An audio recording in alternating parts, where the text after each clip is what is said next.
రైతు భరోసా తెలంగాణ రాష్ట్ర రైతాంగం అంతా కూడా ఈ రైతు భరోసా కోసం ఎదురు చూస్తుంది అనేది ఒక ప్రచారమే అయినప్పుడు కూడా ఆ రైతు భరోసా కోసం ఎవరు ఎదురు చూస్తలేరు. ఆల్రెడీ సాగు జరుగుతూనే ఉంది భూములు. సో ఆల్రెడీ నాట్లు కూడా పడుతున్నాయి. కాకపోతే వస్తాయేమో అనే ఆశనైతే రైతులలో ఉంది. సో అయితే ఈ రైతు భరోసా ఎప్పుడైతే జనవరి 26 తారీఖు నుంచి చేస్తామని చెప్పేసి కాంగ్రెస్ సర్కార్ చెప్పిందో అప్పటి నుంచి చక్కగా అకౌంట్లో పడతాయని ఆగం కావద్దు. అదంతా అపోహ మాత్రమే. చాలామందికి రైతు భరోసా పడే అవకాశాలు లేవు, కట్ అయ్యే అవకాశం ఉంది. మొన్నటిదాకా కేసీఆర్ ఇచ్చిన విధంగా రేవంత్ రెడ్డి ఇవ్వట్లేదు. సో ఆ రైతు భరోసాలో చాలా వరకు కట్టింగ్స్ చేస్తున్నాడు. ఎందుకంటే మరి అది కూడా ఒక రకంగా కరెక్టే. సో నాలా కన్వర్షన్లు జరిగినాయి. సాగులో లేని భూములు, ఇట్లాంటి భూముల లెక్క మొత్తం అని తీస్తున్నారు. దానికి సంబంధించిన వార్తలు మనం శరవేగంగా సాగు భూముల మార్కింగ్ వ్యవసాయ శాఖ కసరత్తు చేస్తోంది. తెలంగాణ ప్రభుత్వం అన్నదాతలకు రైతు భరోసా పంపిణీ చేసేందుకు ఏర్పాట్లు అయితే శరవేగం చేసింది. అందుకు గాను 5 శాఖల సమన్వయంతో సర్వే చేసి ఈ నెల 22లోగా పంట సాగు భూముల వివరాలు సేకరిస్తుంది. సో మొత్తంగా 5 శాఖల నుండి వివరాలు సేకరిస్తుంది రైతు భరోసా కోసం. ఒకటి రెవెన్యూ, ఇంకెవరెవరు ఉన్నారు. సో చాలా అన్ని రకాల దగ్గర నుంచి రెవెన్యూ నుంచి, అట్లాగే మున్సిపల్ శాఖ నుంచి, ఇరిగేషన్ వాళ్ళ దగ్గర నుంచి, R&B వాళ్ళ దగ్గర నుంచి, అట్లాగే TGICC దగ్గర నుంచి 1 2 3 4 5. సో రెవెన్యూ ఏదన్నా భూములు బదలాయింపులు లేకపోతే ఇంకేదో రకమైన కథా కార్యక్రమం జరిగితే రెవెన్యూ దగ్గర నుంచి, నాలా కన్వర్షన్ జరిగినా ఏందనేది మున్సిపల్ శాఖ నుంచి, వెంచర్లకు సంబంధించి, ఇక ఇరిగేషన్ వాళ్ళు ఏమన్నా కాలువల కోసం ప్రాజెక్టుల కోసం భూమి సేకరించిన ఏమైనా ఉంటే ఇరిగేషన్ నుంచి, ఇక రోడ్ల కోసము రోడ్ల విస్తరణ కోసము రకరకాల కార్యక్రమాల కోసం పోతే R&B నుంచి, రోడ్ల సిటీల దగ్గర నుంచి, ఇక కంపెనీలు ఏదైనా ఏర్పాటైతే TGICC నుంచి, పరిశ్రమల శాఖ దగ్గర నుంచి. సో మొత్తంగా ఎన్ని రకాల శాఖలు సమన్వయంగా ఈ 5 రకాల శాఖల దగ్గర నుంచి భూముల వివరాలు సేకరిస్తోంది రాష్ట్ర ప్రభుత్వం. ఎక్కడ కూడా మిస్ అయ్యే అవకాశం లేదు. రీసెంట్గా ఒక ఆయన చెప్తున్నా కూడా, వాళ్ళకి కాలువలలో భూమి వేయింది, దానికి సంబంధించిన నష్టపరిహారం తీసుకున్నారు, అయినా కూడా రైతు బంధు పడుతూనే ఉంది. సో అట్లాంటి వాళ్ళకు చెక్ పెట్టే అవకాశం అయితే ఉంది. మొత్తంగా ఇంకా పకడ్బందీగానైతే ప్లాన్ చేస్తుంది కాంగ్రెస్ సర్కార్. సో సేకరించి ఆ జాబితా వ్యవసాయ శాఖకు అప్పగించనుంది. ఇప్పటికే మండలానికి ఒక విలేజ్ ఎంపిక చేసి అధికారులు అక్కడ భూముల వద్దకు వెళ్ళి ఏ పంట ఎంత విస్తీర్ణంలో సాగు చేశారో సర్వే చేపట్టింది. మండలానికి ఒక ఊరికైతే పోతురట, మరి ఎందుకో ఒక్క ఊరికి ఎందుకు పోతారో తెలుసలేదు. మండలానికి ఒక్క ఊరికి ఎందుకు పోతారు వీళ్ళు? సో వెళ్ళి ఓకే, వివిధ శాఖలకు చెందిన సిబ్బంది గ్రామాల వారీగా సాగుకు పనికిరాని భూముల లెక్కలను సంబంధిత శాఖలతో కలిసి సర్వే చేపట్టారు. రాళ్ళు, రప్పలు, కొండలు, గుట్టలు, పరిశ్రమల భూములు, రియల్ ఎస్టేట్ వెంచర్లు, నాలాలు, ప్రభుత్వం వివిధ అవసరాల కోసం సేకరించిన భూములు, నివాసాలు ఏర్పాటైన భూములు రైతు జాబితా నుంచి తొలగించనున్నారు. వాటి వివరాలను వస్తే సాగు భూముల వివరాలు సులభంగా గుర్తించవచ్చని అధికారులు భావిస్తున్నారు. సో కొంత భూమి సాగులో ఉండి మరికొంత సాగు యోగ్యం కాని భూమి ఉంటే, సో కొంత ఇక్కడ క్లియర్ ఇంత భూమి ఉంది,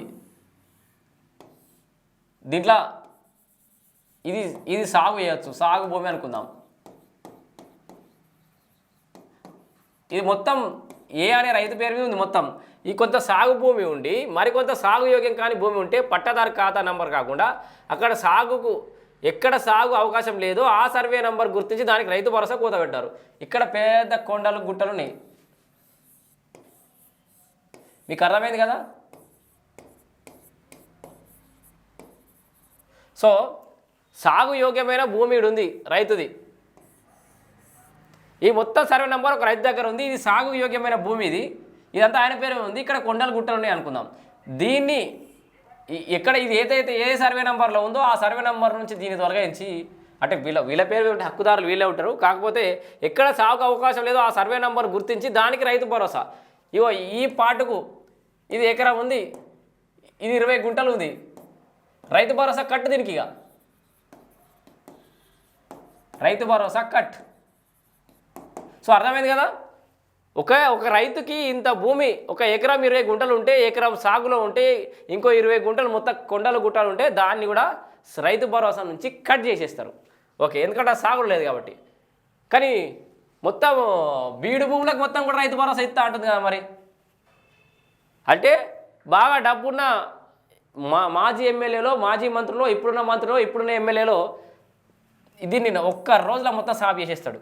ఎన్ని కొండలు గుట్టలు ఉన్నది మొత్తం రైతు భరోసా తీసుకుంటాడా? ఏదో చూడరి. ఇగో మరికొంత సాగు యోగ్యం కాని భూమి ఉంటే పట్టాదారు ఖాతా నంబర్ కాకుండా అక్కడ సాగుకు అవకాశం లేదు, ఆ సర్వే నంబర్ గుర్తించి దానికి రైతు భరోసా కోత పెట్టున్నారు. ఇక 5 శాఖల నుంచి పంట వివరాల సేకరణ. సో ఇప్పటికే 4 శాఖల నుంచి రాళ్ళు, కొండలు, గుట్టలు, రియల్ ఎస్టేట్ వెంచర్లు, పరిశ్రమలు, భూములు, నాలా, ప్రభుత్వ వివిధ అవసరాలకు సేకరించిన భూముల వివరాలను ఆయా శాఖలు సిద్ధం చేసి 2 లేదా 3 రోజుల్లో ప్రభుత్వానికి జాబితా ఇవ్వనున్నారు. సో ముందుగా వీటన్నింటినీ వ్యవసాయ శాఖ క్రోడీకరించి రైతు భరోసా అందకుండా ఆ సర్వే నంబర్లను బ్లాక్ లిస్ట్లో పెట్టింది. అర్థమైందా? సో ఫస్ట్ బ్లాక్ లిస్ట్లో పెట్టేస్తుంది ఇవన్నీ. నాలా భూముల వివరాలను మున్సిపల్ శాఖ నుంచి, ఇరిగేషన్ ప్రాజెక్టులు, కాల్వలు, శీకం భూములను ఉంది కదా, నాలా భూముల వివరాలనేమో మున్సిపల్ శాఖ నుంచి, ఇరిగేషన్ ప్రాజెక్టుల, కాల్వలు, శీకం భూముల వివరాలను ఇరిగేషన్ శాఖ నుంచి, రోడ్లకు సంబంధించిన R&B శాఖ, పరిశ్రమల కోసం తీసుకున్నవి TGICC నుంచి, ఇతర అవసరాలకు తీసుకున్నవి కలెక్టర్ ఆఫీసులోని భూసేకరణ విభాగం నుంచి తీసుకుంటారు. క్షేత్రస్థాయిలో రెవెన్యూ, వ్యవసాయ, పంచాయతీరాజ్ శాఖల అధికారులు పరిశీలన చేపడతారు. వానాకాలం సాగు వివరాలు ఆల్రెడీ పరిగణలోకి తీసుకుంటారట. వానాకాలంలో ఏదైతే భూమి సాగులోకి వచ్చిందో ఆ వివరాలు కూడా పరిగణలోకి ఆల్రెడీ తీసుకుంటారట. సో వానాకాలంలో సాగు చేసిన భూమి వివరాలను 5-6 రోజుల క్రితమే వ్యవసాయ శాఖ నుంచి ప్రభుత్వం తెప్పించుకున్నట్లు తెలిసింది. అధికార గణాంకాల ప్రకారం 1.38 లక్షల ఎకరాలు పంట సాగు చేసినట్లు గతంలోనే వెల్లడించాయి. గత వానాకాలంలో ఎంత భూమి సాగులో ఉందో ఆ భూమి ప్రకారం అయితే పైసలు సిద్ధం చేసుకుంటుంది సర్కార్ అన్నట్టు. ఇక ఓకే, యాసంగి సీజన్కు రైతులు వడ్డీ వ్యాపారుల వద్దకు వెళ్లకుండా చూడనుంది. గత బీఆర్ఎస్ పంపిణీ చేసిన దానికంటే 1000 కోట్లు అదనంగా పెరగవచ్చని అధికారులు అంచనా వేస్తున్నారు.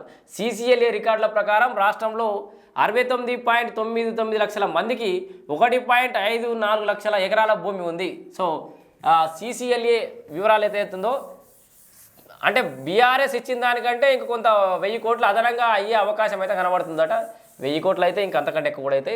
సో CCLA ప్రకారం 69.99 లక్షల మందికి ఎంత 1.54 లక్షల ఎకరాల భూమి ఉంది. లక్షల ఎకరాల భూమి. సో వీళ్ళందరికీ కూడా రైతు భరోసా పడే అవకాశం ఉంది. ఇక ఈ లెక్కల ప్రకారం ఇవ్వడం కుదరదని ప్రభుత్వం సాగు భూములే ప్రామాణికంగా తీసుకొని రైతు భరోసా పక్కదారి పడకుండా చర్యలు తీసుకున్నా ఇంత ఇయ్యరట. సో ఈ లెక్క ప్రకారం ఇంత ఉంది, కానీ అంతమందికి ఇవ్వడం కుదరదు కాబట్టి కరెక్ట్గా సాగు భూములనే ప్రామాణికంగా తీసుకొని రైతు భరోసా ఇవ్వడానికి పకడ్బందీ చర్యలు అయితే తీసుకోండి. సో మొత్తం మనకేముంది, రైతు భరోసా చక్కగా వచ్చి అకౌంట్లో పడేయిగా. దీంతో క్లారిటీ వచ్చింది.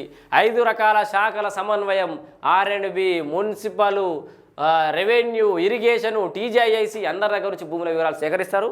మీకు సాగులో 2 ఎకరాలు ఉంటే 1 ఎకరం సాగులో ఉండి 1 ఎకరం కొండలు గుట్టలు ఉంటే సాగుయోగ్యంగా ఉంటే ఆ సాగుయోగ్యంగా అని సర్వే నంబర్ సంబంధించిన భూమిని అది రైతు భరోసా నుంచి మినహాయిస్తారు. మిగతా వాటికి రైతు భరోసా వస్తుంది. సో మొత్తంగా రైతు భరోసా సంబంధించిన అప్డేట్ అయితే ఉంది. మొత్తంగా తెలంగాణ రాష్ట్రంలో బీడు భూములకు మళ్ళా భూస్వాములకి న్యాయం జరిగే అవకాశం అయితే కనబడుతుంది. Thank you.